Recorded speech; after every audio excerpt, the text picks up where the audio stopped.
Hello जानकेंस, कैसे हैं आप सब। उम्मीद है आप सब अच्छे होंगे। मैं दीपशिका सिंह जानकेंस अकेडमी की स्टूडेंट हूँ।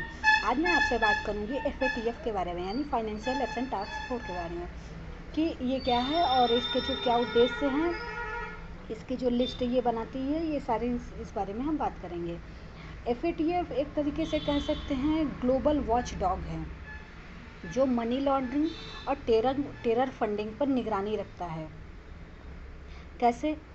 जो मनी लॉन्ड्रिंग क्या है? मनी लॉन्ड्रिंग यानी धन शोधन, जो गैर कानूनी तरीके से जो है ब्लैक मनी को वाइट मनी करना, यानी कि कई चैनलों के माध्यम से अपने पैसे को गुजारना, फिर उसको जो है मार्केट में ला देना और ये बताना, दिखाना कि जो है ये वाइट मनी है, यानी कि ये लीगल तरीके से कमाया हुआ धन है।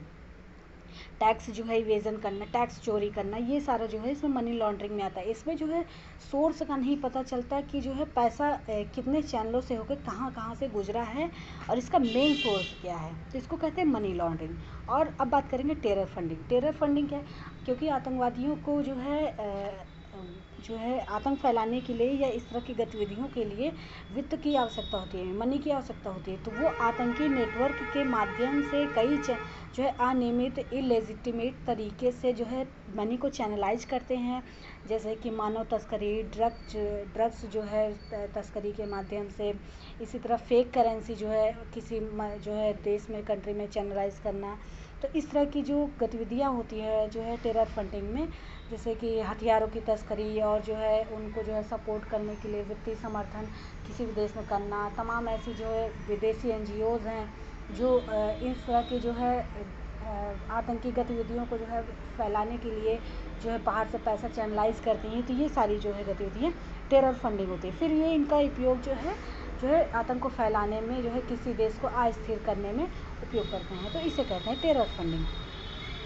अब बात करेंगे G7 कब सेटअप हुआ था, तो ये ग्रुप 7 के देशों के द्वारा जो है इनिशिएटिव लिया गया था, सेटअप किया गया था 1989 में।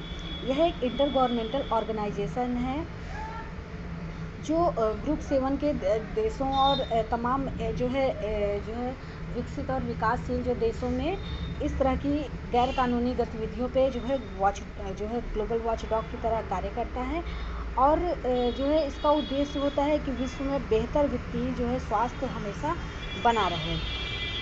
तो इसका कोई स्थायी सचिवालय नहीं, इसका कोई हेडक्वार्टर नहीं है स्थायी। ये जो है OECD के सचिवालय यानी पेरिस में ही जो है अपना जो है हेडक्वार्टर संचालित करता है। वर्तमान में इसके जो है 39 मेंबर्स हैं।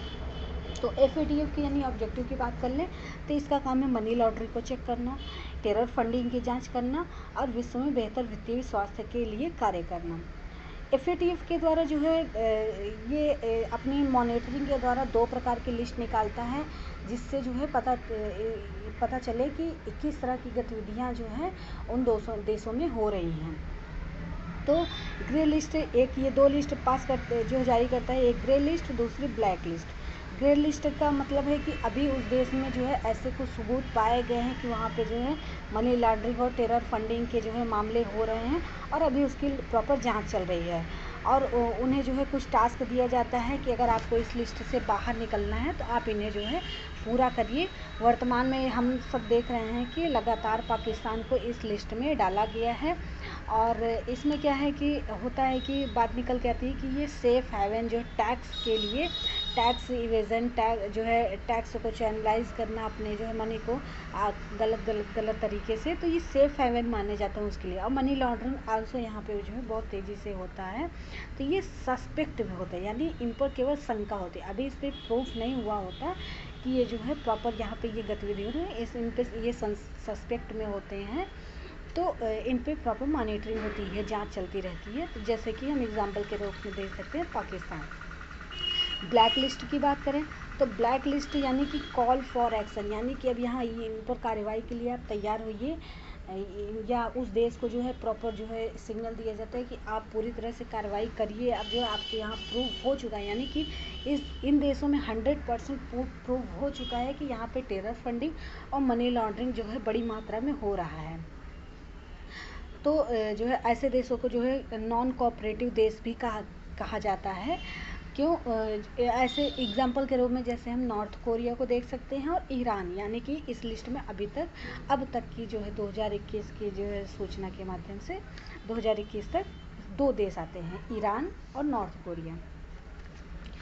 अब जो है हम बात करेंगे कि यदि कोई भी देश इन लिस्टों में आ जाता है तो उस पे जो है क्या प्रभाव पड़ता है।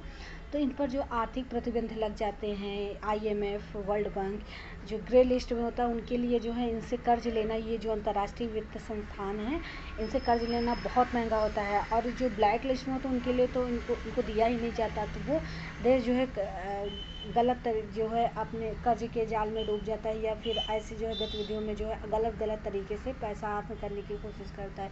उस देश में अस्थिरता बहुत तेज़ी से, भुखमरी, गरीबी और जो है जो है रिसेशन में जाने का जो है खतरा, इन सारी जो गतिविधियाँ होती हैं बहुत तेज़ी से बढ़ जाती हैं। वहाँ पे महंगाई चरम सीमा पे पहुँच जाएगी, तो आर्थिक प्रतिबंध उन देशों पे लग जाते हैं। अंतर्राष्ट्रीय रूप से इन्हें बाइकॉट जो है किया जाने लगता है, क्योंकि अगर इनसे कोई संबंध रखता है तो उस पर भी थोड़ा सा शंका होने लगता है, सवाल उठने लगता है।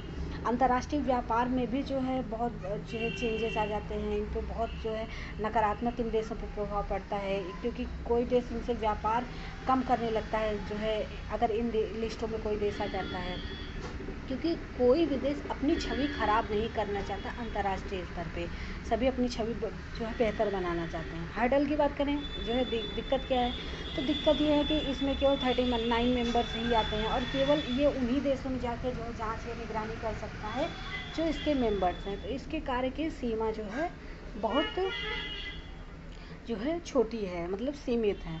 तो जो वे फॉरवर्ड ये होना चाहिए कि जो है हमें इसकी ज़्यादा से ज़्यादा इसकी जो है मेंबर्स को बढ़ाना चाहिए, ताकि इसकी जो इसकी जो लिमिटेशन है उसको जो हम रिड्यूस कर सकें। और जो है ऐसे कई सारे जो देश हैं, विकसित और विकासशील देश जो है इन मनी लॉन्ड्रिंग और टेरर फंडिंग पे कम से कम करने की जो है लगातार प्रयास करें, ताकि वो जो है अंतर्राष्ट्रीय स्तर पे जो है वित्तीय स्वास्थ्य में बेहतर अपने योगदान कर सकें, और उनको जो है अंतर्राष्ट्रीय जो संस्थानों के बेहतर लाभ मिल सके। तो उम्मीद है दोस्तों आपको ये जानकारी पसंद आई होगी। जो है अगर वीडियो अच्छा लगे तो प्लीज़ वीडियो को लाइक, शेयर एंड सब्सक्राइब कीजिए, and press the bell icon. Thank you.